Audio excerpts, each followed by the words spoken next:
آپ کا عقیدہ لوگوں کو برداشت نہیں،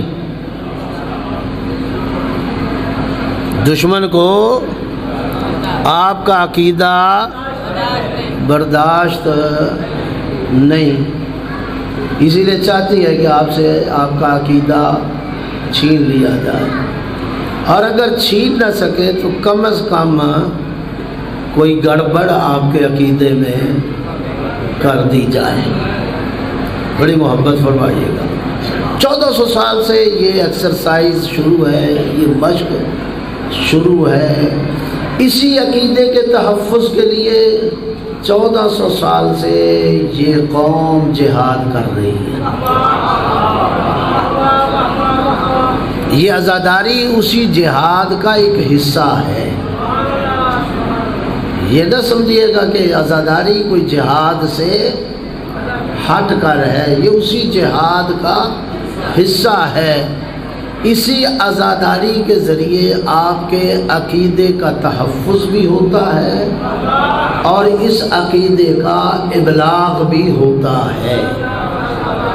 جہاں ہم اپنی نسلوں کو یہ عقیدہ ان تک پہنچاتے ہیں بڑے محفوظ طریقے سے، وہاں اپنے عقیدے کا دوسروں تک ابلاغ بھی کرتے ہیں کہ آؤ دیکھو یہ ہمارا عقیدہ ہے، یہ ہمارے اعتقادات ہیں، یہ ہمارے عقائد ہیں، یہ اعتقادات اور یہ عقائد جو ملت تشیع کے ہیں یہ کسی حکومت کے بنائے ہوئے نہیں، کسی حکومت کے ساختہ مولویوں کے بنائے ہوئے نہیں، یہ عقیدہ پیسے اور مال کے بل بوتے پر نہیں بنا، یہ عقیدہ وہ ہے جو خالصتاً اللہ کی طرف سے ہم تک پہنچا اور جس کو پہنچایا رسول خدا نے اور بچایا آل رسول نے۔ توجہ فرما رہے ہیں، اللہ آپ کو سلامت رکھے۔ اور پھر کیسے ہو سکتا ہے جو قوم اپنے پیدا ہونے والے بچوں کے کان میں پیدا ہوتے ہی سیدھے کان میں اور پھر الٹے کان میں پہلے دن بغیر کوئی اور بات کیے عقیدہ اس کے ذہن میں ڈالتے ہیں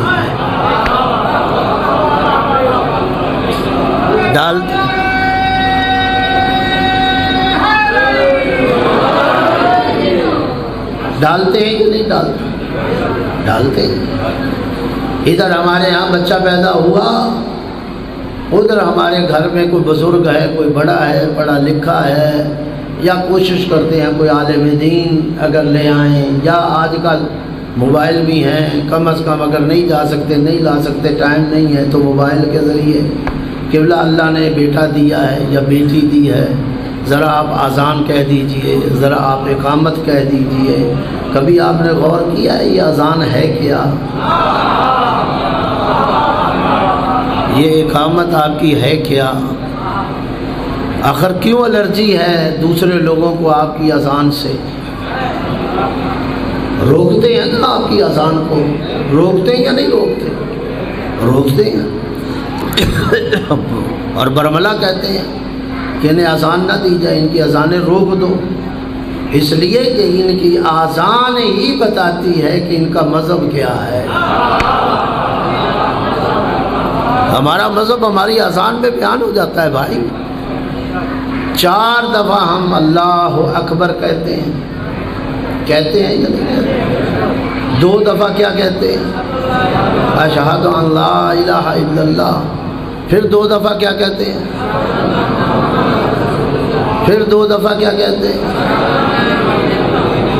پھر کیا کہتے ہیں؟ ہاں جی 2 دفعہ کہتے ہیں حی علی الصلاۃ۔ پھر 2 دفعہ کیا کہتے ہیں؟ پھر کیا کہتے ہیں؟ پھر کیا کہتے ہیں؟ اللہ اکبر۔ اور پھر 2 مرتبہ، پھر 1 مرتبہ اور کہتے تھے نا 2 مرتبہ لا الہ ابتدا میں کہا اللہ اکبر، آخر میں کہا لا الہ الا اللہ، پہلے بھی اللہ آخر میں بھی اللہ ہے یا نہیں؟ پہلے کہا اللہ بڑا ہے، پھر کہا اللہ کے علاوہ کوئی خدا نہیں غور فرمایا؟ یہی کہتے ہیں نا اللہ بڑا ہے، اللہ کے علاوہ کوئی خدا، تو ابھی بھی ہم مشرک ہیں، نہیں غور فرمایا؟ توجہ ہے؟ ابھی بھی یہ مشرک ہے۔ یہی تو چیزیں ہیں جو انہیں برداشت نہیں، کہ جنہیں ہم جو پروپیگنڈا کرتے ہیں کہ یہ شیعہ مشرک ہیں، یہ شیعہ کافر ہیں، جب وہ ہماری اذان سنیں گے، جب ہماری اقامت سنیں گے، انہیں پتہ چلے گا مشرک ایک خدا کو تو نہیں مانتا۔ یہ کیسے مشرک ہیں جب اللہ اکبر کہتے ہیں، جن کی آذان کا آغاز اللہ اکبر سے ہوتا ہے اور جن کی آذان کا اختتام لا الہ الا اللہ پر ہوتا ہے، تو یہ کیسے توحید پرست نہیں؟ یہ قوم کیسے موحد نہیں؟ پھر اگر یہ موحد نہیں ہے، اگر شیعہ قوم توحید پرست نہیں، تو میرے محترم یاد رکھ، اس دنیا میں کوئی موحد ہے ہی نہیں۔ کوئی بات غور فرما رہے ہیں یا نہیں فرما رہے؟ آغاز ہمارا اللہ اکبر سے ہے، اختتام ہمارا لا الہ الا اللہ پر ہے۔ توجہ ہے؟ اختتام ہمارا کس پہ ہے؟ لا الہ، پہلے کا اللہ سب سے بڑا، یعنی اس کے بعد اس سے بڑی کوئی بڑائی کسی کی نہیں ہے۔ ہم کسی اور کو اللہ سے بڑا مانتے ہی نہیں۔ اللہ اکبر، اور اللہ اکبر من کل شیء نہیں، قبلہ اس سے زیادہ میں تفصیل نہیں کر سکتا۔ اللہ اکبر من کل شیء نہیں کہ اللہ ہر شے سے بڑا ہے، اس کا مطلب ہے آپ نے شے کو اللہ کے بعد میں رکھ دیا، شے سے بڑا ہے، نہیں میرے محترم، حقیقتاً بڑا ہے۔ شے کا تصور بھی خدا کے مقابل نہیں ہو سکتا، کہ اگر آپ کہیں کہ اللہ ہر شے سے بڑا ہے، نہیں، شے کا تصور بھی ہمارے، توجہ ہے یا نہیں؟ تو بات پہنچی ہے یا نہیں پہنچی؟ اللہ اکبر، کہ اللہ اکبر، یہ اللہ بڑا ہے، حقیقت میں بڑا ہے۔ باقی دنیا میں اگر کوئی چیزیں بڑی دیکھتے ہیں تو وہ نسبت کے اعتبار سے کسی نہ کسی اعتبار سے بڑی ہیں، اللہ کی بڑائی کسی اعتبار کی محتاج نہیں۔ اللہ کا اکبر ہونا کسی نسبت کا محتاج، کیونکہ اللہ محتاج نہیں ہے۔ جو محتاج ہو جائے وہ اللہ نہیں ہے، تو اس لیے نہیں کہہ سکتے کہ اللہ اکبر من ان کل شے، یا اللہ اکبر من کل شے، کہ اللہ ہر شے سے بڑا ہے، نہ، یہ نسبت خدا کے لیے ختم ہے، یہ اعتبارات خدا کے لیے ختم ہے۔ خدا کی جو بڑائی ہے وہ حقیقی بڑائی ہے، حقیقتاً۔ باقی اگر کوئی دنیا میں چیزیں بڑی نظر آتی ہیں تو وہ اعتبار کے اعتبار سے اعتباری بڑی ہیں۔ توجہ فرماتے ہیں؟ جیسے باپ بیٹے سے بڑا ہے تو وہ بیٹے کی نسبت بڑا ہے نا، استاد شاگرد سے بڑا ہے، وہ شاگرد کی نسبت، توجہ ہے یا نہیں؟ غور فرما رہے ہیں یا نہیں فرما رہے ہیں؟ عالم دین بڑا ہے تو وہ قوم کے حوالے سے، نسبت کے حوالے سے بڑا ہے، والا اللہ کی بڑائی کے حوالے سے آپ یہ کوئی اعتبار نہیں کر سکتے۔ تو کون سا ایسا ہے جو ایسی توحید پیش کرے؟ آغاز ہی توحید سے ہمارا ہوتا ہے، اور اس اللہ اکبر کے بعد ہم شہادت دیتے ہیں، اشہد ان لا الہ الا اللہ۔ جہاں اللہ اکبر کہا وہاں کہا ہم شہادت دیتے ہیں کہ خدا کے علاوہ کوئی خدا نہیں۔ تو پھر یہ کہنا کہ یہ شیعہ خدا کو نہیں مانتے، تو پھر ہو سکتا ہے تیرے خدا کو نہ مانتے ہو. نہیں پتہ نہیں کہاں بیٹھے ہیں. ہم خدا کو مانتے ہیں. ہو سکتا ہے، میں ایک احتمال دے رہا ہوں، اور یہ احتمال مول صاحب اللہ یہ بعید نہیں ہے، یہ میں بات کر رہا ہوں، اہل خرد پڑھے لکھے لوگ ہیں، آپ سمجھ سکتے ہیں. ہو سکتا ہے تیرے خدا کو ہم نہ مانتے ہو اس لیے کہ تیرا خدا مرکب بھی ہے، تیرا خدا مجسم بھی ہے، تیرا خدا محتاج بھی ہے. نہیں پتہ نہیں غور فرمایا یا نہیں فرمایا. تیرا خدا مرکب بھی ہے، تیرا خدا مجسم بھی ہے، تیرا خدا محتاج بھی ہے یا نہیں؟ مرکب بھی ہے، اور ہر مرکب آپ جانتے ہیں اپنی ترکیب کا محتاج ہے. جیسے ہمارا جسم مرکب ہے یا نہیں؟ آگ، پانی، مٹی، ہوا کا مرکب ہے یا نہیں؟ جب مرکب ہے تو اپنی ترکیب کا بھی محتاج ہے. تو اگر اللہ کو آپ نے مرکب مان لیا تو اس کا مطلب ہے اپنی ترکیب کا محتاج. تو جو محتاج ہو جائے وہ اللہ نہیں. تو ہمارے مذہب میں کہیں نہیں ملے گا کہ شیعہ اللہ کو مرکب مانتے ہیں. ہاں تیرے مذہب میں ضرور مل جائے گا کہ اللہ مرکب ہے. جاؤ پڑھو، پڑھ کے دیکھو. ہمارے مذہب میں اللہ مجسم نہیں، جسم نہیں رکھتا. ہاں ہمارا اللہ ایسا جو جسم نہیں رکھتا. ہاں ممکن ہے، ہم کہہ رہے ہیں، ہم تو پھر بھی ادب اور احترام کے ساتھ بات کر رہے ہیں نا، غصہ نہیں دلانا چاہ رہے، تلخی کے ساتھ بات نہیں کرنا چاہ رہے، سخت انداز سے بات نہیں کرنا چاہ رہے. نانو ابناء الدلیل، ہم فرزند دلیل ہیں. ہماری توحید بھی دیکھ، اپنی توحید بھی دیکھ. پھر فتویٰ لگا مشرک کون ہے. جو مرکب مانے وہ مشرک ہے، یا جو مرکب نہ مانے وہ مشرک ہے. جو مجسم مانے وہ مشرک ہے، یا جو مجسم نہ مانے وہ مشرک ہے. جو محتاج مانے وہ مشرک ہے، یا جو محتاج نہ مانے وہ مشرک ہے. یا ہمارے مذہب کو دیکھ، ہمارے مذہب میں نہ اللہ مرکب، نہ اللہ مجسم، نہ اللہ محتاج، نہ اللہ حلول کرتا ہے. تیرے مذہب میں اللہ مجسم بھی ہے، محتاج بھی ہے، مرکب بھی ہے، حلول بھی کرتا ہے، جس میں یہ چاروں چیزیں ہیں. وہ مواحد کیسا، اور جس میں یہ ایک بھی نہیں وہ مشرک کیسا.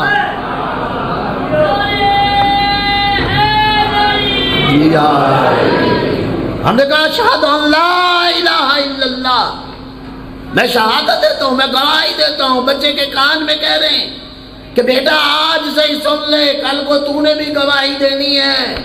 ہم عادی بنا رہے ہیں، کہے اشہد ان لا الہ الا اللہ، سن کہ میں گواہی دیتا ہوں کوئی خدا کے علاوہ، اس اللہ کے علاوہ کوئی الہ نہیں، کوئی.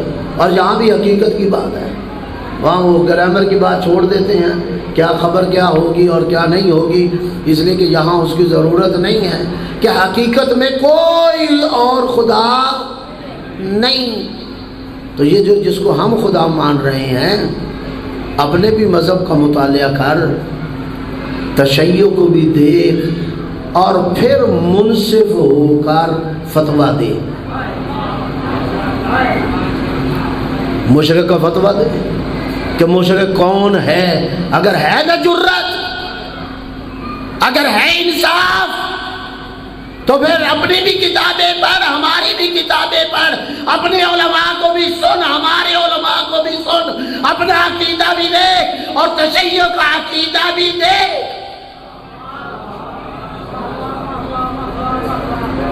اگر تشیع میں ایسی چیز نہیں ملتی تو پھر میرا سوال تو کھڑا ہے نا، بتا مشرک کیوں کہتا ہے؟ کیسے یہ شیعہ مشرک ہے؟ یہ ہمارا پہلا عقیدہ جو ہماری زبان سے بچے کے دماغ تک جا رہا ہے، فیڈ ہو رہا ہے. پھر اس کے بعد کہتے ہیں اشہد ان محمدً، یہی گھبرا تو نہیں گئے؟ اگر جاگ رہے تو بلند آواز سے صلوات پڑھیے بحق محمد۔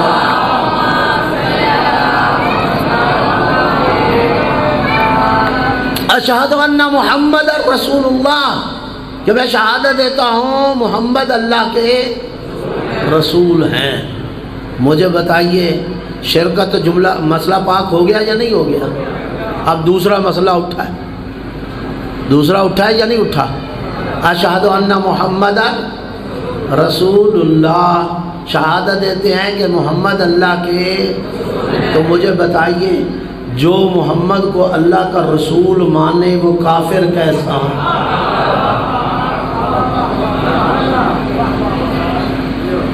یہی کہتے ہو نا کہ شیعہ مشرک ہیں، یہی کہتے ہو شیعہ کافر ہیں، تو مشرک کی تو بات ختم ہو گئی۔ آگے آ جاؤ کفر کی بات کہ شیعہ کافر ہیں، تو بتا تو صحیح شیعہ کافر کیسے ہیں؟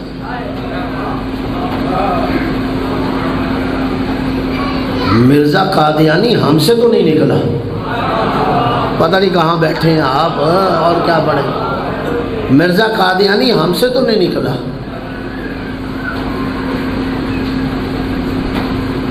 جزوی نبوت کے ہم تو قائل نہیں ہوئے۔ بھائی پڑھے لکھے حضرات ذرا ذہن اٹھائیں، مرزا قادیانی شیعوں سے نہیں نکلا، جزوی نبوت کے قائل ہم نہیں۔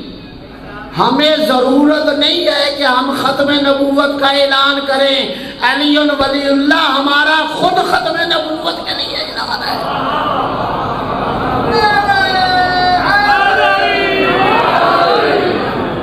تو بات سمجھ آئی ہے یا نہیں آ رہی؟ ہمیں ختم نبوت پہ کانفرنس کرنے کی ضرورت نہیں، ہمیں ختم نبوت پہ جلسے کرنے کی ضرورت، ہمیں ختم نبوت پہ تحریک چلانے کی ضرورت نہیں۔ اور آج تک تشیعوں نے نہ ختم نبوت پہ جلسے کیے نہ تحریکیں چلائیں۔ کوئی آپ نے زندگی میں دیکھا ہے شیعوں میں ختم نبوت کی تحریک چلی ہو؟ آپ تو محتاج ہیں، آپ کا کوئی مولوی ختم نبوت کا اعلان نہ کرے، نعرہ نہ لگائے تو ممکن ہے آپ مسجد میں ہی نہ رہنے دیں۔ نہیں پتہ نہیں کہاں بیٹھے ہیں۔ آپ کا کوئی مولوی ختم نبوت کا نعرہ نہ لگائے، اعلان نہ کرے تو آپ اس مولوی کو مسجد میں نہیں رہنے دیں گے۔ کبھی ہماری مسجدوں میں آ کے دیکھو، ہمیں کبھی ضرورت نہیں پڑی کہ ہم ختم نبوت کے حوالے سے اپنے مولویوں کو چیک کریں، اس لیے کہ جب ہمیں سمجھ آ جاتی ہے کہ یہ ہمارا عالم دین علی ولی اللہ کہنے والا ہے تو علی ولی اللہ کے بعد ختم نبوت کی تحریک کی ضرورت نہیں۔ کوئی بات سمجھ آئی جوانوں کو بھی؟ آئی ہے یا نہیں آئی؟ اس لیے شیعوں نے کبھی تحریک ختم نبوت نہیں چلائی۔ ہاں یہ میں ضرور کہوں گا، آپ کو اپنی تحریک ختم نبوت کے لیے شیعت کا سہارا کہیں نہ کہیں لینا پڑا ہے۔ آپ کو لینا پڑا ہے، ہمیں نہیں لینا پڑا۔ نہ ہم نے توحید کے لیے تمہارا سہارا لیا، تمہارا چھوڑو کسی کا بھی نہیں لیا، نہ ہم نے عقیدہ نبوت کے لیے کسی کا سہارا لیا۔ نہیں، ہمیں جو قرآن نے دیا، جو رسول لے کے آئے، جو آئمہ نے پہنچایا، ہم نے قبول کیا۔ ہمارا عقیدہ خود ساختہ نہیں ہے، بنایا ہوا نہیں ہے، ہم عقیدہ بنانے والوں میں نہیں ہیں، عقیدہ لینے والوں میں ہے۔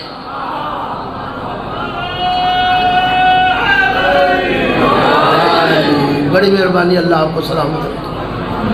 عقیدہ تو وہ بنائے نا جس کے پاس عقیدہ نہ ہو، وہ بنائے جس کے پاس عقیدہ نہیں۔ ہمیں بنانے کی ضرورت نہیں، ہمیں قرآن کے ذریعے، رسول کے ذریعے، آئمہ کے ذریعے عقیدہ ملا ہے۔ ہم نے اپنے عقیدہ کی ایک چیز بھی خود نہیں بنائی۔ ہم نے نہ کوئی میٹنگ کی ہے، نہ اجلاس کیا ہے، نہ کسی حویلی میں گئے ہیں۔ تو میرے محترم، جب ہم عقیدہ بنانے کے لیے تیار نہیں ہیں، ہمارا عقیدہ ہمیں ملا ہے، ہم نے عقیدہ لیا ہے، توجہ ہے یا نہیں؟ تو خلافت بھی تو ایک عقیدہ ہے، امامت بھی تو ایک عقیدہ ہے، امامت اور خلافت ایک عقیدہ ہے۔ تو جب عقیدہ بنایا نہیں، ہم نے اللہ سے لیا، رسول نے پہنچایا، ائمہ نے اس عقیدے کو بچایا، جب ہم نے عقیدہ بنایا نہیں امامت کا بھی خلافت کا بھی، تو پھر ہم بنایا ہوا امام کیسے لے لیں اور بنایا ہوا خلیفہ کیسے لے لیں؟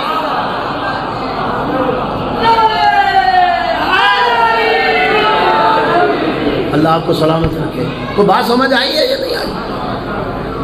ہم عقیدہ بنانے والے نہیں ہیں، اور جب عقیدہ بنانے والے نہیں ہیں تو پھر خلافت اور امامت بھی بنانے والے ہیں، اور بنی ہوئی خلافت ہم لینے والے بھی نہیں۔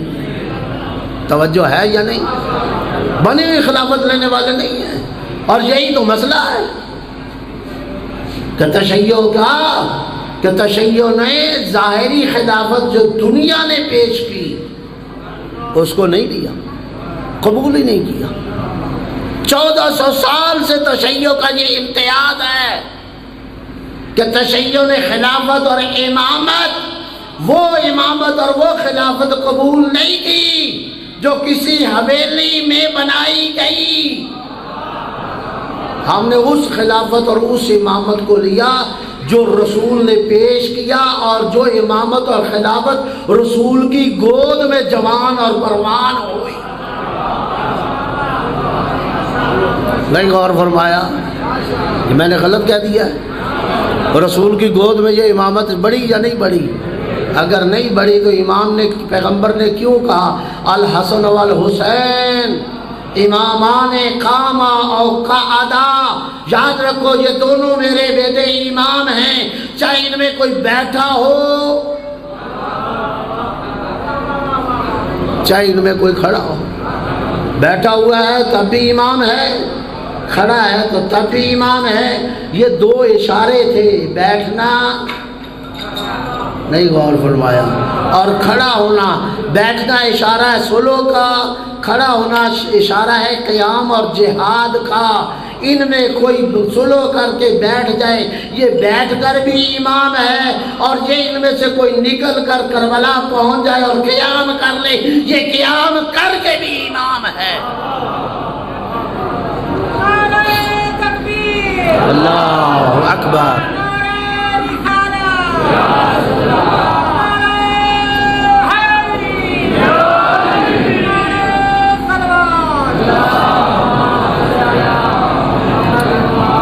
توجہ ہے یا نہیں؟ ہمارا عقیدہ ایسا نہیں ہے۔ ہم کہتے ہیں اشہد ان لا الہ الا اللہ، ہم کہتے ہیں اشہد ان محمد الرسول اللہ۔ ہمارے لا الہ الا اللہ کہنے نے شرک کو نکال دیا، ہمارے محمد رسول اللہ کہنے نے کفر کو نکال دیا۔ اور پھر ہم یہاں ٹھہرتے نہیں ہیں، ایک اور جملہ کہتے ہیں اشہد ان علی امیر المومنین وامام المتقین حجت اللہ، کہ علی امیر المومنین بھی ہیں، امام المتقین بھی ہیں، حجت اللہ بھی ہیں، خلیفتہ بلا فصل بھی ہیں۔ نہیں غور فرمایا؟ یہ ہمارا عقیدہ امامت ظاہر ہے۔ توجہ ہے یا نہیں؟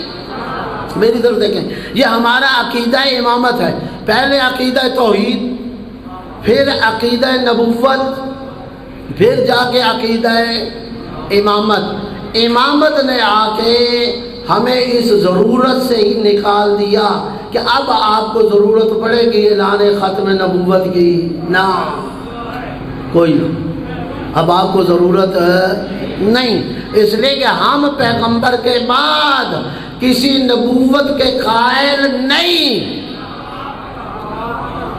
اس لیے تو ہم نے عقیدہ امامت کو مانا ہے اور عقیدہ امامت کو اختیار کیا ہے۔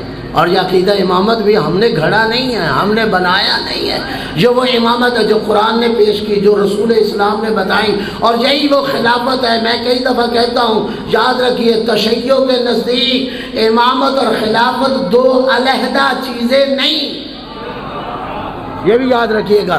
تشیع کے اندر یہ نہیں کہا جا سکتا کہ امامت اور ہے اور خلافت ذہن آپ کا کھلا رہا تو بات ہو جائے گی۔ تشیع کے نزدیک یہ نہیں ہے کہ امامت اور ہے اور خلافت اور ہے۔ ہمارا عالم دین کبھی بھی مینار پاکستان میں کھڑا ہو کے یہ نہیں کہتا کہ الہی خلافت فلانے کی ہے اور دنیاوی خلافت فلانوں کی ہے۔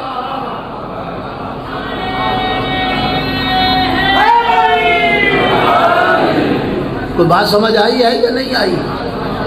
یہ عقیدے کی حفاظت کرو۔ ان الحیات عقیدۃ و جہاد، زندگی نام ہے دو چیزوں کا، عقیدہ اور جہاد۔ عقیدہ بچے گا تب جب عقیدے کی پاسداری ہوگی، اور اسی پاسداری کا نام ہے جہاد۔ توجہ ہے یا نہیں؟ کہتے ہیں یا نہیں کہتے جہاد؟ اور یہ جہاد مسلسل جاری ہے اور اس جہاد کو مسلسل جاری رہنا چاہیے۔ یہ یاد رکھیے، زندگی میں انسان کسی وقت بھی پٹڑی سے اتر سکتا ہے اور زندگی میں کسی وقت بھی پٹڑی پہ چڑھ سکتا ہے۔ برا انسان کسی وقت بھی اچھا ہو سکتا ہے اور اچھا انسان کسی وقت بھی برا ہو سکتا ہے۔ اس لیے اگر نہیں چاہتے کہ کسی وقت بھی برائی اختیار کریں عقیدے کے حوالے سے، عمل کے حوالے سے، تو پھر آپ کو 24 گھنٹے دین سے تمسک کرنا پڑے گا۔ اور یہ جو تمسک ہے نا، میں آسان انداز سے سمجھا رہا ہوں، مشکل نہیں لے جا رہا۔ یہ تمسک جو ہے یہ بغیر جہاد کے نہیں ہو سکتا۔ یہ 24 گھنٹے کا تمسک بغیر جہاد کے ممکن نہیں ہے۔ آپ کو کبھی اپنے ساتھ لڑنا پڑے گا، نہیں غور فرمایا؟ یعنی یہ لڑائی ضروری نہیں جہاد وہی ہو جو تلوار کی جہاد ہو، جہاں تیر و تفنگ سے ہو۔ اسی لیے جہاد کی قسمیں ہیں، اور سب سے اعلیٰ اور باعظمت جہاد جو ہے اور بلند ترین جہاد، جہاد بن نفس ہے۔ بڑا جہاد جو ہے وہ جہاد بن نفس ہے، جو انسان خود سے جہاد کرتا ہے۔ یاد رکھیے، اگر عقیدہ صحیح اور اس عقیدے صحیح کو بچانا ہے تو پھر 24 گھنٹے جہاد کرنا پڑے گا۔ سب سے پہلے 6.5 یا 6 فٹ کی زمین پر آپ جہاد کریں، اور اس جہاد کے لیے نہ تیر کی ضرورت ہے، نہ تفنگ کی ضرورت ہے، نہ تلوار کی ضرورت ہے، نہ مال کی ضرورت ہے۔ فقط اگر ضرورت ہے تو اخلاص کی۔ کوئی بات سمجھ آئی ہے؟ کس کی ضرورت ہے؟ اخلاص کی۔ خالص ہو جائیے، خالص عقیدہ بنائیے۔ مجھے نہیں سمجھ آتی جو انسان نہ خالص دودھ لینے کے لیے تیار نہیں، جو ملاوٹ شدہ گندم لینے کے لیے تیار نہیں، بھائی توجہ ہے یا نہیں؟ جو دڑے والی، جو روڑ والی دال لینے کے لیے تیار نہیں، وہ ملاوٹی دین کیسے لینے کے لیے تیار ہو جاتا ہے؟ بھائی بات کوئی سمجھ آئی ہے یا نہیں آئی؟ وہ ملاوٹی دین کیسے لینے کے لیے تیار ہو جاتا ہے؟ اس لیے اگر تو خالص دودھ چاہتا ہے، اگر خالص چاول چاہتا ہے، اگر خالص دال چاہتا ہے، اگر خالص جنس چاہتا ہے، تو پھر دین کی طرف بھی توجہ رکھ۔ خالص دین، اور خالص دین یاد رکھ، یہ خالص دین قرآن سے ملے گا، یہ خالص دین آل محمد سے ملے گا، رسول سے ملے گا۔ اب ربیع الاول ہے، 1 مہینہ سے پہلے تیاریاں شروع ہو جاتی ہیں، کیونکہ ربیع الاول آ رہا ہے۔ ربیع الاول منانا ہے تو پتہ چلا منانا فطرت میں ہے۔ ربیع الاول کے جلوس نکالنا ہے۔ عجیب ہے، تیرے نکلے جلوس جائز ہیں، شیعوں کے نکلے جلوس حرام ہے۔ تیرا منانا جلسہ جشن جائز ہے، شیعوں کا منانا جلسہ اور جشن اور مجلس وبا کرنا ناجائز ہے۔ یہ سمجھ نہیں آتی یہ کیا وجہ ہے کہ جو تو کرے وہ جائز، جو ہم کرے وہ ناجائز؟ کیا تیرا اسلام خالص ہے اور ہمارا اسلام ناخالص ہے، میں دعوت دے رہا ہوں اپنے اسلام کو بھی دیکھ اور تشیع کے اسلام کو بھی دیکھ۔ تو میں پڑھ تو صحیح تشیع کا اسلام، تشیع کا اسلام کیا تھا، اور کوشش کیجئے گا اگر خال خال کہیں ہمارے بھی بندے مل جائیں نا تو ظاہر ہے سمجھانا ضروری ہے۔ ابھی میں جب پہنچا ہوں، توجہ ہے میری طرف، گھبرا تو نہیں گئے؟ اگر جاگ رہے تو بلند آواز سے صلوات پڑھیے۔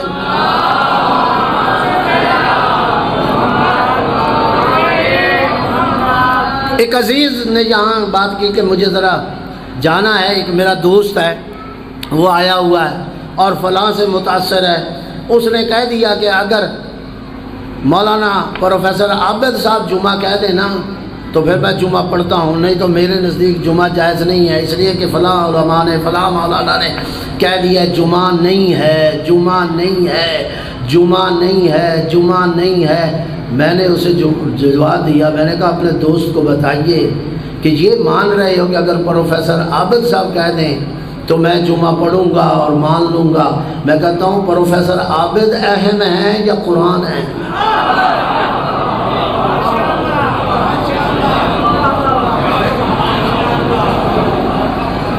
بھائی بات سمجھیں یا نہیں سمجھے؟ اللہ آپ کو سلام، انصاف سے بتائیے۔ کوئی بھی آپ کا مجتہد بھی آ جائے، ہمارے مذہب میں بعد از انبیاء اور ائمہ سب سے بڑا مقام کس کا ہے؟ مجتہد کا، مرجع کا، اس میں کوئی شک نہیں ہے کوئی؟ لیکن کیا آپ مجتہد کو قرآن سے بڑا مانیں گے؟ تو بھائی جب ہم مجتہد کو بھی قرآن سے بڑا نہیں مانتے اور نہیں مان سکتے تو پھر میرے جیسا مولوی اس کی کیا بساط ہے کہ آپ کہیں گے فلانا سبزواری صاحب کہہ دے یا پروفیسر عابد کہہ دے تو میں جمعہ پڑھوں گا اور مان لوں گا۔ کیا تمہیں قرآن کی آواز سنائی نہیں دی؟ یا ایھا الذین آمنوا اذا نودی للصلاۃ من یوم الجمعۃ، اے صاحبان ایمان، یا ایھا الذین آمنوا، یہ قرآن ہے یا نہیں؟ یہ قرآن ہے یا کوئی میاں محمد بخش کا کلام ہے یا میں کوئی ہیر پڑھ رہا ہوں؟ قرآن ہے نا۔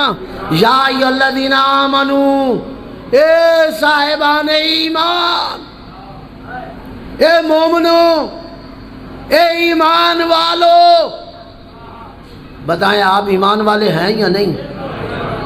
آپ مومن ہیں یا نہیں ہیں؟ جو اپنے آپ کو صاحبان ایمان مانتے ہیں اور مومن مانتے ہیں، ذرا بلند آواز سے صلوات پڑھ کے دکھائیں۔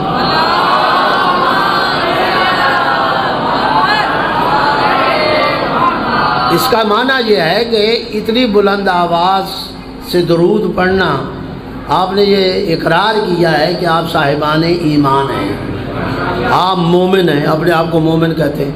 تو پھر اللہ کہہ رہا ہے یا ایھا الذین آمنوا، تو پھر مجھے بتائیے کیا جنگلوں میں رہنے والے لوگوں کو اللہ یا ایھا الذین آمنوا کہہ رہا ہے یا آپ کو کہہ رہا ہے؟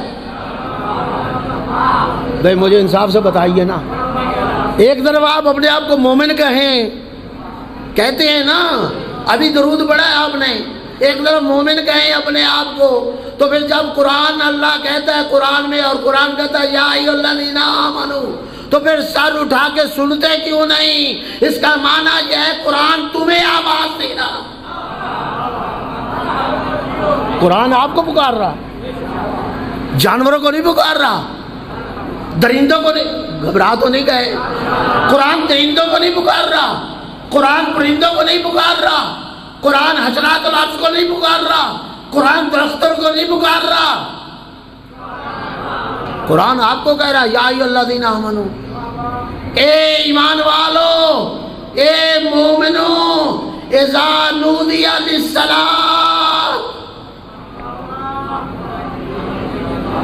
من یوم الجمعہ، جب تمہیں بلایا جائے اور جب تم آواز سنو، پکار سنو، نماز جمعہ کے لیے بلایا جائے۔ ٹھیک ہے، اگر آپ مومن نہیں ہیں تو نہ سنو، اگر تم مومن نہیں ہے تو نہ سن، ہمیں کوئی تکلیف نہیں ہے۔ لیکن ایک طرف اپنے آپ کو مومن کہے تو پھر دوسری طرف قرآن کی بات نہ سنے تو پھر بتا تو مومن کیسا ہے؟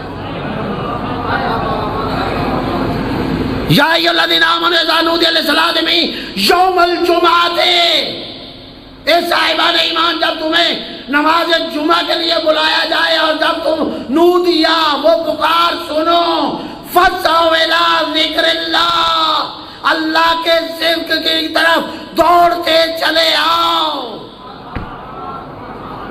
بھاگتے چلے آؤ۔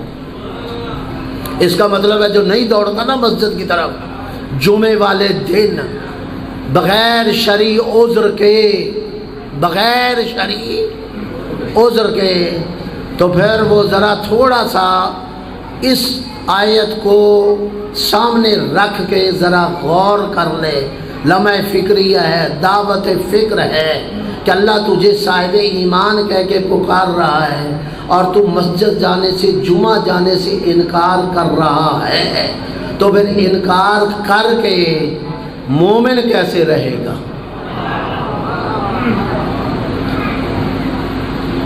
اللہ نے پوری سورہ جمعہ اتار دی قرآن میں۔ سورہ جمعہ ہے نا قرآن میں، آیت ہے یا پورا سورہ؟ پورا سورہ، پورا سورہ۔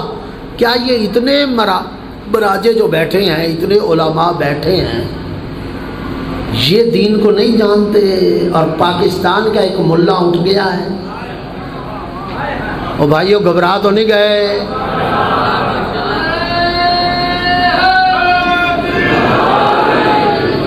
یہ مراجے جو 60 سال بیٹھ کے قرآن اور تفسیر میں کام کرتے ہیں، 3.5 لاکھ حدیث کا مطالعہ کرتے ہیں، ہزاروں صفحات کی ہزاروں کتابیں رات دن لگا کر پڑھتے ہیں، پھر کہیں جا کے کوئی کلینی بنتا ہے، کوئی صدوق بنتا ہے، کوئی مفید بنتا ہے، کوئی شیخ الطائفہ بنتا ہے، کوئی علامہ ہلی بنتا ہے، کوئی خوئی بنتا ہے، کوئی خمینی بنتا ہے، کوئی حافظ بشیر بنتا ہے، کوئی سیستانی بنتا ہے، کوئی خامنائی بنتا ہے۔ یہ چنے بیچ کر نہیں بنے،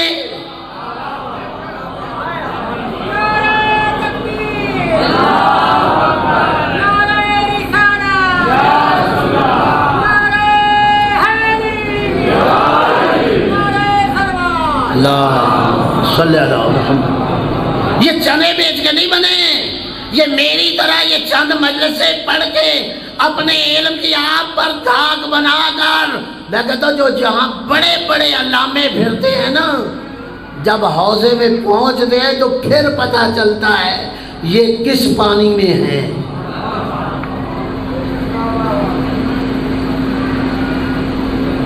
عجیب ہے یہاں بیٹھ کے مجتہدین کو چیلنج کرنا۔ اگر چیلنج کرنا ہے تو پھر جانا حوضے میں بیٹھ۔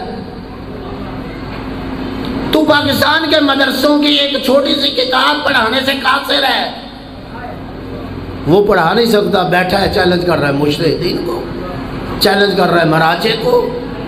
مجتہد کی بھی ضرورت نہیں ہے۔ آپ علمی لوگ ہیں، آپ پڑھے لکھے لوگ ہیں، میں آپ کی خدمت عرض کر رہا ہوں، کوئی بات میری غلط لگے اور معلوم ہو جائے بالکل نہ مانیے گا، مطالعہ کیے، اپنے عادت ڈالے مطالعے کی، تحقیق کرنے کی عادت ڈالے۔ یہ میرے امامے کو نہ دیکھیے، یہ میری ابا کبا کو نہ دیکھیے۔